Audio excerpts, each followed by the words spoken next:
rappel de ce que j'ai pu dire hier. Hier, c'était le divin obstétricien. Coucou Kathleen, merci d'être fidèle. Hier, on a parlé du divin obstétricien. On a parlé de Nicodème qui a rencontré Jésus de nuit. Mais juste avant, j'avais parlé du fait que Jésus, dans Jean 2, 23, 25, il était à Jérusalem pendant la fête de la Pâque, mais il n'a pas voulu y rester parce que les gens le suivaient parce qu'il faisait des miracles et voyant tous ces miracles et les prodiges que Jésus faisait, donc beaucoup de gens le suivaient pour cela. Mais comme Jésus connaissait leur cœur, donc il savait que c'était que pour les miracles. Mais plus tard, Jésus, justement, dans Jean, Jésus va rencontrer deux personnages majeurs, Nicodème, qu'on a vu hier et qu'on termine aujourd'hui, et la femme samaritaine. Bonsoir Philippe. Donc, j'étais en train de faire un petit résumé de ce que j'ai pu dire hier. Ça va, Philippe? Yes, ça va. Un tout petit peu malade, mais ça va. Pas le Covid, quand même. Il se pourrait. Sa grâce te suffit. Amen. Donc, le rappel d'hier, c'était que juste avant de parler de Nicodème, j'avais parlé du fait que Jésus était à Jérusalem et qu'il ne voulait pas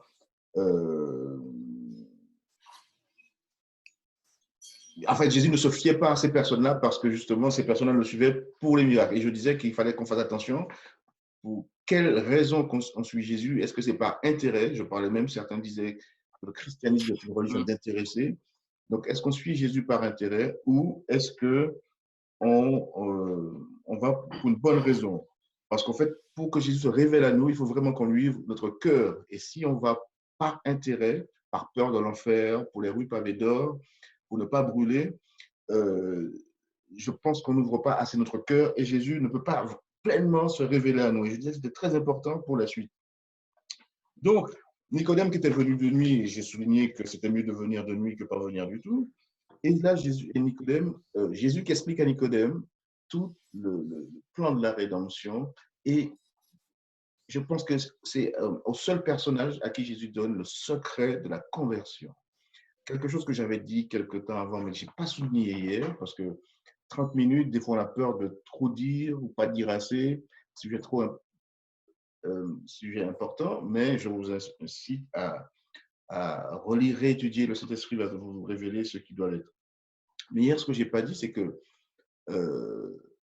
là, ce que Jésus explique à Nicodème, quand il dit ce qui est la chair est chair, ce qui est esprit, Jésus est en train de dire à Nicodème que l'homme, là, il ne peut rien venir de bon. Et c'est ce que, un peu dans la version que j'ai lue, c'était un peu ce qui était dit. Alors, est-ce que j'ai retrouvé la version? Alors, c'était où?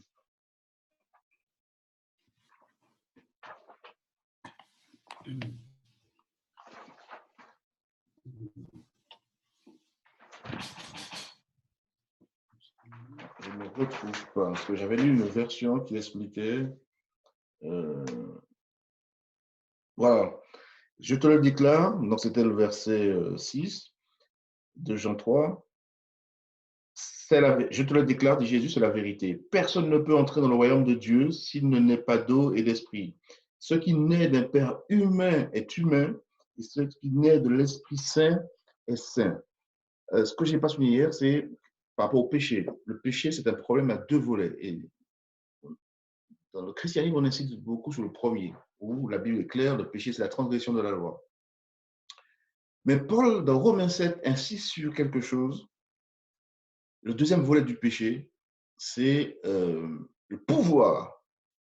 Et on est tous, donc nos transgressions, on les fait volontairement ou involontairement, mais le péché, on l'a par hérédité. Depuis le péché de nos premiers parents, le péché, on l'a par hérédité. Donc quand on est, le petit bébé tout innocent a déjà un corps de pécheur. Et en lui, il y a le pouvoir du péché. Et c'est ce dont Paul parle dans Romains 7. Et quand Jésus insiste à Nicodème en lui disant ce qui est de la chair est chair, il parle de ça également. Et si Jésus peut nous pardonner nos actes, son sang a coulé pour ça, puisqu'à la fin de nos prières, on dit il nous pardonne au nom du sang de Jésus. Mais la croix, c'est la croix qui va régler ce problème de ce qui n'est de père humain est humain. Et c'est pour ça que Jésus parle de ça à Nicodème. Et on va avancer là-dessus aujourd'hui. Qu'est-ce que j'ai dit d'autre? Alors, Philippe, si tu penses à quelque chose, peut-être que j'aurais quelque chose que tu veux mettre en exergue, libre à toi d'intervenir, de me dire, et même si c'est quelque chose de court, je vais retransmettre sur Instagram puisque vous ne vous entendez pas mutuellement. Qu'est-ce que j'ai dit? Oui, quand Jésus répond à Nicodème, il lui fait un jeu de mots quand il parle de vent et d'esprit, parce qu'en fait, pneuma en grec veut dire et vent et esprit. Alors, la bonne nouvelle d'hier, c'est que ce que Jésus explique à Nicodème, c'est que c'est le Saint-Esprit qui produit en nous la nouvelle naissance. Et Jésus est clair sur un point, c'est que à Nicodème, qui était un juif, un très bon juif, pharisien, du Sanhédrin, fils héritier d'Abraham, Jésus est en train de lui dire que ça ne suffit pas. Donc nous, Philippe et moi, Kathleen, on est dans une famille adventiste, ça ne nous qualifie pas pour le ciel. Donc il faut obligatoirement une nouvelle naissance pour pouvoir voir le royaume de Dieu, faire partie de la famille du royaume des cieux. Et cette nouvelle naissance n'est opérée que par le Saint-Esprit. Et c'est ce que Jésus essaie d'expliquer à Nicodème. Alors souvent, nous, on pourrait avoir des discussions sur quelle personne est-ce qu'elle est convertie, pas convertie. Et hier, on disait que Jésus, dans sa réponse à Nicodème, on aurait tous aimé que la réponse soit beaucoup plus claire, plus étayée. Mais en réalité, ce que Jésus essaie de dire également, c'est le christianisme, la conversion, ce n'est pas un groupe de paroles. C'est le Saint-Esprit qui le fait. Il va là où il veut, il fait ce qu'il veut. C'est lui qui transforme. Cela ne nous regarde même pas. Donc, c'est ce que je disais hier. Inutile d'essayer de savoir si tel ou tel frère ou soeur serait baptisé que d'eau. Ce qui importe, c'est que vous et moi, nous soyons baptisés de l'Esprit Saint, puisque c'est lui seulement qui va toucher et transformer nos cœurs pour nous rendre acceptables. Et la question, c'était si c'est si facile cet esprit qui le fait, pourquoi? Et donc, je disais hier, et Jésus l'explique, qu'on pratique certainement et souvent des avortements spirituels. Et il faut mettre toute cette histoire avec en rapport avec la parabole du semeur, parce que souvent, c'est nous qui étouffons. On étouffe. Je donnais l'exemple, quand Jésus, dans Matthieu 5 ou 6, redonne du sens à la loi quand il dit « Il vous a été dit, mais moi je vous dis ». Il voulait parler de ça également, que j'ai perdu le fil de ma pensée, de quoi je voulais parler.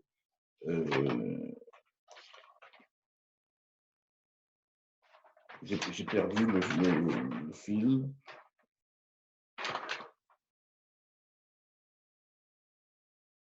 Ce n'est pas grave, mais je vais retrouver et je vais compléter.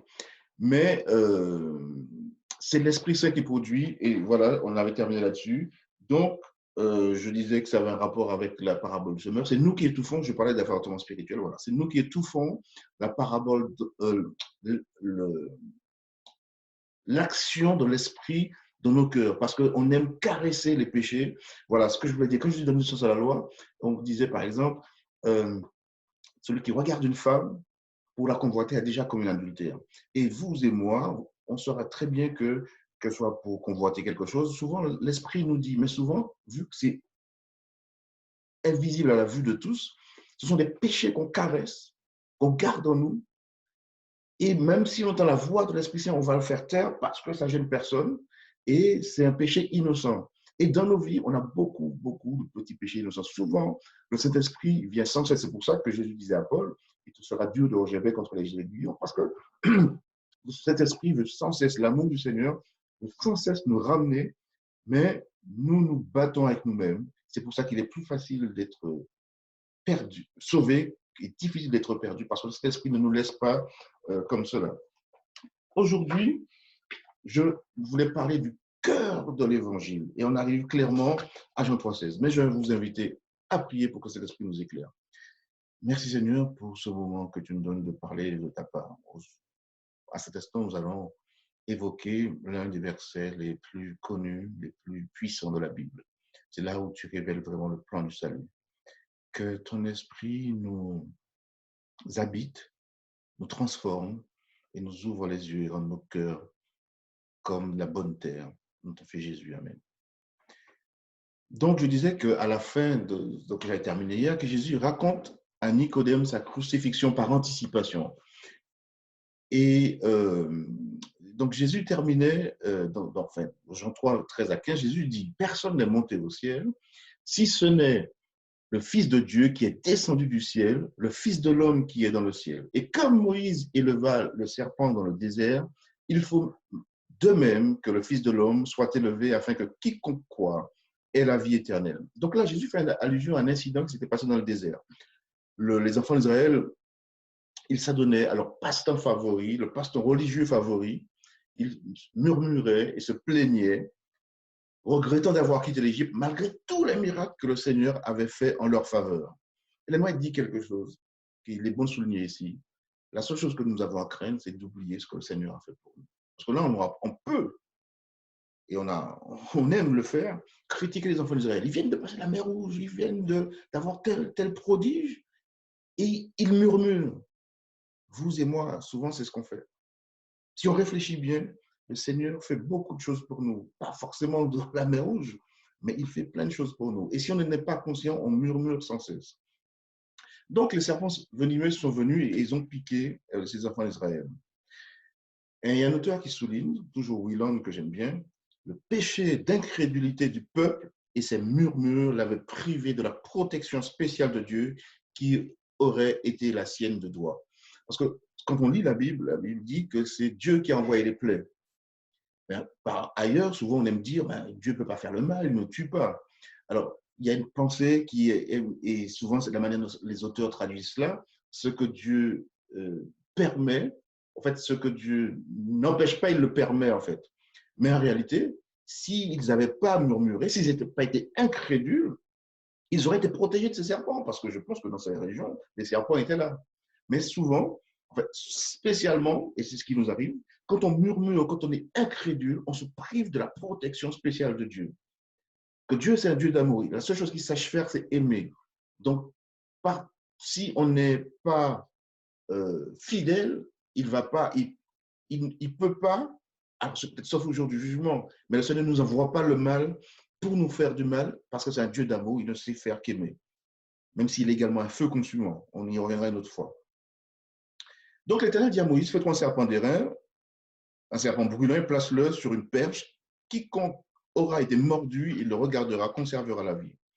Moïse fit un serpent d'airain et le plaça sur une perche. Et quiconque avait été mordu par un serpent, regardait le serpent d'airain et conservait la vie.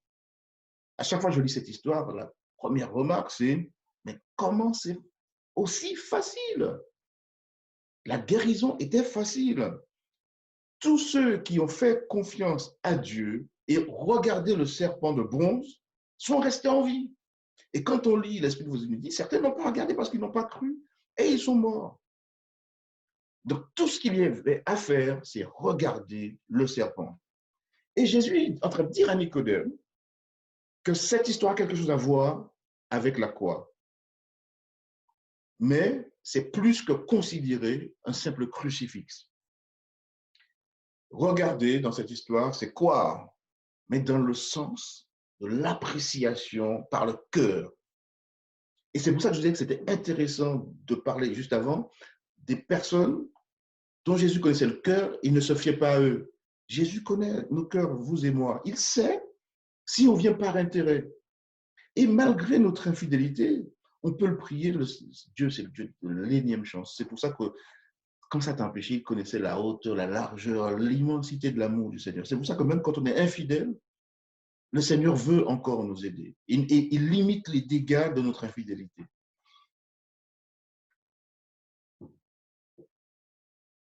Et là, dans l'histoire, dans ce que Jésus veut expliquer à Nicodème, la guérison des enfants d'Israël, c'est évidemment la nouvelle naissance dont il parle. Et ensuite, c'est là où Jésus arrive et prononce le verset le plus connu de la Bible, le plus connu de n'importe quel chrétien. car Dieu a tant aimé le monde qu'il a donné son Fils unique afin que quiconque croit en lui ne périsse point, mais qu'il ait la vie éternelle. Là, nous sommes au cœur de l'Évangile. C'est vraiment le cœur de l'Évangile. Alors, c'est bien de connaître ce verset par cœur, mais c'est ce que je disais. Et souvent, on oublie, et j'ai fait l'expérience avant d'en parler, souvent, chaque fois que je posais la question, à qui Dieu parle, beaucoup de gens hésitaient et peu de gens le savaient. Dieu parle à Nicodème. Et si le verset, c'est un des versets les plus importants de la Bible, je pense que ce que Jésus est en train de raconter avant et après a toute son importance. Alors, on ne peut pas tout dire ici, puisque ça me prendrait beaucoup plus de 2 heures. Mais c'est pour ça que je veux juste mettre des choses en relief et je vous invite à demander au Saint-Esprit de vous éclairer et de relire. Ici, dans le verset de Jean 3,16, le mot « car » introduit le verset 16, mais fait référence aux versets 14 et 15. Et les versets 14 et 15 disent, donc comme Moïse éleva le serpent dans le désert, il faut de même que le Fils de l'homme soit élevé pour que quiconque croit en lui ait la vie éternelle. L'importance d'avoir la foi tandis que nous regardons au Christ crucifié. Évidemment, la puissance là dont on parle est en celui qui est sur la croix. Alors, comment le fait de croire et d'apprécier l'acte de Dieu accompli par amour et don de soi peut-il opérer un changement de notre cœur de pécheur? Parce que c'est là toute la problématique. Parce que si on dit qu'il est facile il était facile en tout cas pour les enfants d'Israël de regarder le serpent d'airain et d'être guéri, donc là on est en train de dire, ce que Jésus dit à Nicodème, qu'il faudrait regarder à la croix, parce que là Jésus introduit, il anticipe sous sa crucifixion, comment pour nous, le fait de croire, okay, nous croyons, et d'apprécier l'acte d'amour accompli par amour et don de soi, ça intellectuellement on peut tous le comprendre, mais comment ça peut opérer un changement de notre cœur de pécheur? Et je pense que si on ne se penche pas là-dessus, on risque de ne pas dire Seigneur, Seigneur quand il reviendra. Un des disciples de Christ a expliqué comment cela se passa pour lui. Il s'agit de Paul.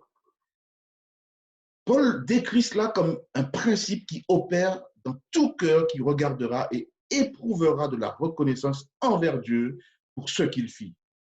Paul passait par des épreuves incroyables et des persécutions pour l'amour de Christ, chantant dans la joie, en avançant. Rappelez-vous de l'épisode de la prison de Paul et Silas. L'idée qu'il sacrifiait quelque chose ne lui traversa même pas l'esprit. Et pourtant, il a vécu des choses qu'on, vous et moi, on aurait du mal à supporter.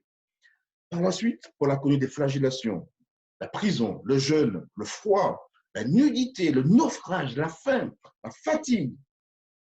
Son travail missionnaire a duré des décennies, c'est pour ça que nous avons autant d'épîtres, même dans la vieillesse. Et Paul écrit dans 2 Corinthiens 5, versets 13 à 15, « En effet, si je suis hors de sens, c'est pour Dieu, et si je suis de bon sens, c'est pour vous. Car l'amour de Christ nous presse, parce que nous estimons que si un seul est mort pour tous, tous sont donc morts, et qu'il est mort pour tous, afin que ceux qui vivent ne vivent plus pour eux-mêmes, mais pour celui qui est mort et ressuscité pour eux. » C'est vrai que quand on lit Paul, et si on n'a pas l'habitude, ça m'arrive, donc il n'y a pas de honte à voir, souvent il faut relire le verset plusieurs fois. Et j'ai même un livre d'un auteur qui a écrit une paraphrase, donc c'est un pasteur adventiste qui a écrit une paraphrase de l'Épître aux Romains. Maintenant, on est dans 2 Corinthiens, et je relis, et je vous demande de le relire chez vous, demandez au Saint-Esprit de vous éclairer. En effet, si je suis hors de sens, c'est pour Dieu, et si je suis de bon sens, c'est pour vous. Car l'amour de Christ nous presse, parce que nous estimons que si un seul est mort pour tous, tous sont donc morts, et qu'il est mort pour tous, afin que ceux qui vivent ne vivent plus pour eux-mêmes, mais pour celui qui est mort et ressuscité pour eux. Là, Paul associe clairement la mort de Jésus à notre mort. Et ce qui est intéressant, parce qu'aujourd'hui on chante beaucoup de J'aime l'Éternel, mais si vous recherchez dans l'hymne des louanges, il y a des chants puissants. Mort avec Christ d'une mort volontaire. J'ai quitté le ciel pour... Il y a plein regardez dans les thèmes, Et les auteurs qui ont écrit ça, quand moi, je lis, je me dis que ces auteurs-là qui ont écrit les chants des louanges, ils avaient compris plein de choses de la théologie adventiste qu'on ne reprend pas actuellement. Paul n'était pas une personne forcément meilleure que nous, ni plus héroïque. Paul avait simplement vu quelque chose qui rendit tous ces sacrifices faciles. Le fait qu'on dit qu'il faille regarder, peut-être que nous on regarde et qu'on ne voit pas, mais Paul, il avait vu quelque chose qui avait rendu tous ces sacrifices, tout ce qu'il avait enduré, facile. Paul a vu qu'il serait une tombe de désespoir si le Fils unique, donc Jésus, n'était pas mort à sa place, au point qu'il était redevable de chaque respiration au sacrifice de la croix. Il se reconnut comme un esclave de l'amour racheté par le sang répandu à la crucifixion. Tous ces points, on l'a vu juste avant dans Matthieu 5, 6 et 7. Parce que quand Jésus dit qu'on ne peut pas être esclave de deux maîtres, Paul, lui, a choisi clairement d'être esclave de l'amour. Tous ces points, Jésus les reprend dans Matthieu 5, 6 et 7. C'est pour ça que je pense qu'il faudra vraiment que je refasse une vidéo, peut-être insister sur certains points. Donc, dans Jean 3, verset 16, il y a deux idées majeures. La première, c'est que sans le plan du salut, sans le don de Jésus, son Fils unique de Dieu, nous péririons. Ça, c'est le point clair. Et la deuxième chose qui est importante, c'est que nous, vous et moi, nous devons accepter l'appel de Dieu. Et c'est peut-être ça qu'on n'a pas encore fait malgré 40 ans d'adventisme. Accepter l'appel de Dieu. Nous sommes tous, vous et moi, nés en ayant besoin de salut. C'est pour ça que je dis le fait de naître adventiste, juif, témoin de Jéhovah, baptiste, catholique, ça ne nous donne en rien un ticket pour le ciel. Donc nous sommes tous nés en ayant besoin de salut. Et c'est ce que je dis Jean 3,16 en substance. Puisque quiconque croit, donc tout le monde doit croire. Ainsi, quiconque met sa foi en Jésus sur la croix, tout comme la foi dans le serpent d'airain, reçoit le salut. Alors c'est ce que je dis, la bonne nouvelle est peut-être simple. Ce que je dis ce soir, cela ne vous ébahit pas, mais je vous rappelle que quand Jésus a terminé son sermon sur la montagne, quand Jésus parlait comme ça, les foules étaient ébahies. Est-ce qu'ils comprenaient mieux que nous? Aujourd'hui, nous avons peut-être encore plus les moyens, avec plus de recul, avec l'esprit de prophétie, de mieux comprendre ce que dit Jésus. Simplement, je pense que ces paroles simples de Jésus, on les délaisse parce que c'est simple, on va chercher ailleurs. C'était simple à l'époque des enfants d'Israël pour la morsure des serpents. Il suffisait de regarder, de faire confiance et on vivait. Beaucoup sont morts, on se demande pourquoi. Alors je suis sûr que vous et moi, là, vous allez vous dire, ah ben à l'époque, moi j'aurais regardé, c'est clair que moi j'aurais regardé morsure de serpent. Alors, surtout quand je disais ça, je me rappelle en Martinique, c'est un des serpents les plus dangereux au monde, le trigonocéphale. Alors les Guadeloupéens peuvent pas comprendre, ils n'ont pas de serpent, n'est-ce pas? Imagine un serpent mort. Alors aujourd'hui, vous voulez faire un tour d'hélicoptère, faites-vous mordre par un serpent, l'hélicoptère. Sinon, je pense que vous y passez. Mais là, juste une croix, de regarder. Alors c'est vrai que si on me dit, il y a l'hélicoptère qui m'amène à la MENA et qu'il y a une croix là-bas à aller regarder, bon, je ne sais pas. Mais c'était simple de regarder la croix. Jésus est en train de dire à Nicodème que vous et moi, il suffirait qu'on regarde au Jésus crucifié. Et rappelez-vous, au début, quand j'ai commencé ces méditations, je vous disais que Paul, quand vous allez lire toutes les épîtres de Paul associe la bonne nouvelle à la croix. Quand il écrit, il dit, je ne veux rien savoir parmi vous que Jésus crucifié. Je n'ai rien d'autre à me réjouir que Jésus crucifié. Donc c'est pour ça que j'ai pris l'exemple de Paul. Paul avait vu quelque chose quand il a regardé la croix. Aujourd'hui, la question, si vous et moi, vous estimez qu'on n'a rien vu, il n'est pas trop tard. Il faut encore regarder, se replonger dans Matthieu 5, 6, 7, 8, 9, les paroles de Jésus. Jésus donne toutes les billes. Tout aussi facilement que les Israélites croyants furent guéris et de leur fatale morsure de serpent, ainsi la nouvelle naissance se produit de la même manière dans le cœur de celui qui voit la croix, comme Paul la vit par la foi. Parce que les disciples, sont certainement de moins bonnes nouvelles que Paul l'est pour nous, parce que les disciples étaient avec Jésus, certains même ont fui, il y avait des gens qui étaient au pied de la croix. Enfin. Mais Paul, lui, il était loin de tout ça. Paul l'a vu par la foi. Donc aujourd'hui, nous sommes au même niveau que Paul. Nous pouvons voir par la foi. Donc ce que Paul vit par la foi semble avoir eu sur lui une impression plus profonde réellement même que par rapport aux apôtres. Cela signifie que le même dévouement inspiré par la foi peut exister pour nous. Alors, supposons que quelqu'un regarde, mais n'apprécie pas le sacrifice du salut. Ça, ce serait le fameux péché d'ignorance. Et c'est peut-être encore notre cas.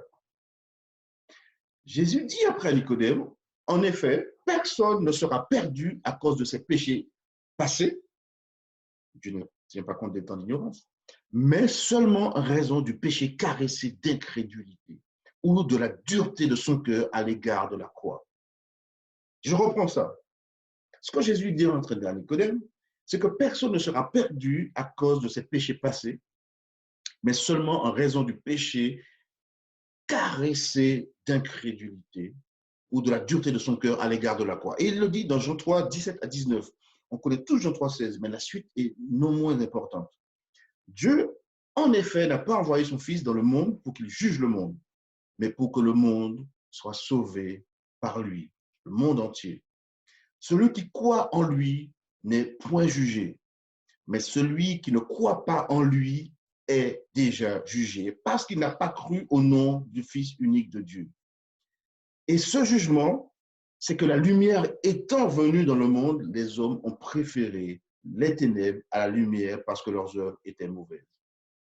Donc là, c'est clair que ceux qui caressent le péché de l'incrédulité ou qui, la dureté de leur cœur, rappelez-vous la parole du Semeur, le terrain dur, foulé au pied où le grain ne peut pas rentrer, donc est germé, donc l'avortement est immédiat. Ainsi, la destinée de chaque personne, de vous et moi, dépend de la réponse du cœur devant cette croix. La nouvelle naissance a lieu, non parce que nous accomplissons cette mission impossible, rappelez-vous, j'insiste d'ailleurs, c'est ce que Jésus disait à Nicodème, c'est le Saint-Esprit qui fait la nouvelle naissance. Si nous pensons que notre baptême, notre certificat, peut-être dans un cadre sur un mur, représente quelque chose, on a tout faux. Il nous dira, je ne vous ai jamais connu. La nouvelle naissance a lieu, non pas parce que nous, vous et moi, on accomplit quelque chose d'impossible, ce serait une mission impossible, mais simplement parce que nous regardons avec foi, venant du cœur, ce que signifie cette croix merveilleuse. La puissance de la guérison réside dans la parole elle-même. La foi vient de ce qu'on entend vient de la parole de Dieu. Et cette bonne nouvelle, cette parole contient la bonne nouvelle. Et pour moi, il n'y a pas mieux encore. C'est pour ça que j'ai voulu commencer à lire les paroles de Jésus, parce que c'est là-dedans que réside vraiment la bonne nouvelle. Donc, laissons-la pénétrer notre cœur. Et si vous analysez ce que j'ai dit Jésus depuis Matthieu 5, verset 1, donc le début, Jésus insiste beaucoup sur la notion du cœur. Et c'est la béatitude qui pourrait faire frissonner. Heureux ceux qui ont le cœur pur, car ils verront Dieu. Donc, si cette affaire de cœur, on ne l'analyse pas, on ne verra pas Dieu. Je ne veux pas vous faire peur, mais je pense qu'il est temps qu'on reconsidère l'évangile pour être un exalté comme Paul. C'est-à-dire que quand on parle de bonnes nouvelles, ça doit se voir dans nos yeux, ça doit se voir dans notre attitude, ça doit se voir quand on chante. Ça doit se voir quand on entend parler, qu'on dit Amen. Je l'ai déjà expliqué à plein de gens. Je suis allé une fois, c'était Richard Smallwood, qui est en concert en Belgique. C'était une grande salle, une très, très grande salle, immense. Et moi, j'étais allé écouter du son, parce qu'on achetait des CD, on entendait Richard Smallwood dire Alléluia. Et ça, c'était quelque chose. Et là, effectivement, il rentre, il dit Alléluia. Donc tout le monde est content. Alors, moi, pareil, je suis content. Et après, il dit Jésus a vaincu la mort. Et là, bon, moi, j'attends la suite. Mais là, autour de moi, ça explose. Ce n'était pas des adventistes. Et ça m'a fait beaucoup réfléchir. Et je vous dis, nous devons reconsidérer la bonne nouvelle à la lumière de ce que Jésus nous dit dans Matthieu 5, 6, 7, 8 et 9. Laissons la bonne nouvelle pénétrer notre cœur. Laissons-la prendre racine. Soyons le bon terrain. Ne la faisons pas avorter. Chérissons-la.